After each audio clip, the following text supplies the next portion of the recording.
Trump recently nominated a guy named Jeremy Carl to be the Assistant Secretary of State for International Organizations.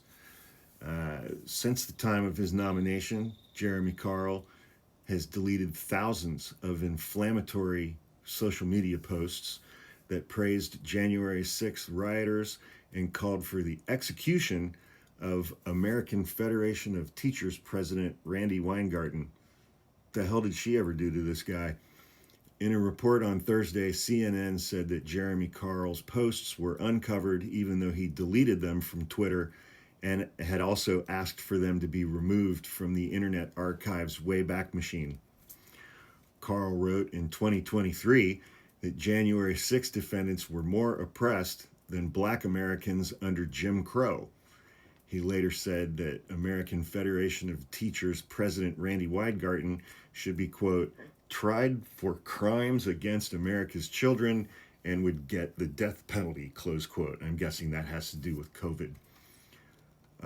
Only 2 days after the 2021 attack on the U.S. Capitol, he accused then House Speaker Nancy Pelosi of a military coup and said that she must be prosecuted. Carl repeatedly used heated rhetoric against Democrats, calling them evil and the real fascists, writing, quote, there is no peaceful existence. We are going to have when our...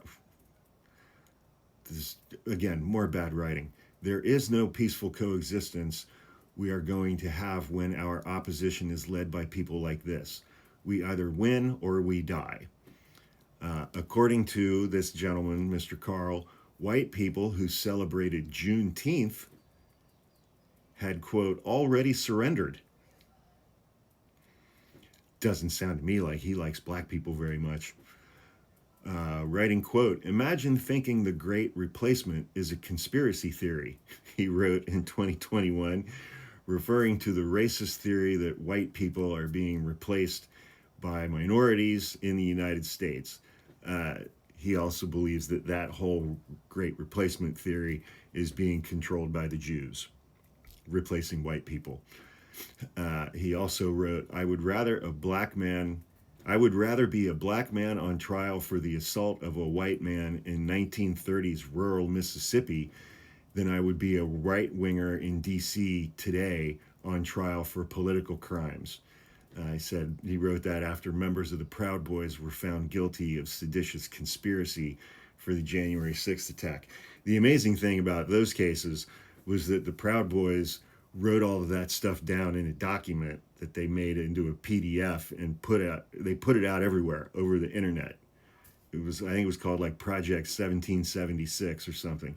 They put their seditious conspiracy in writing, made it a PDF, and distributed it all over the internet before January 6th.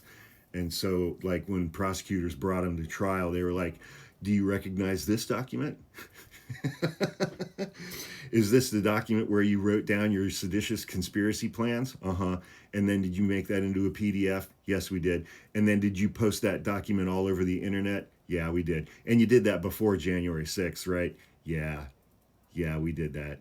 And that's seditious conspiracy, right? Yeah, we shouldn't have done that. The revelation about Mr. Carl's social media activity came as conservatives blamed Democrats for extremist rhetoric in the wake of the murder of MAGA influencer Charlie Kirk. And Mr. Carl was like, oh shit, I should take down all that shit where I said these Democrats should be murdered.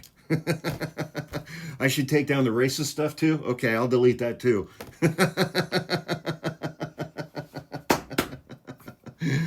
Oh, God, it's like all these people were grown in a lab.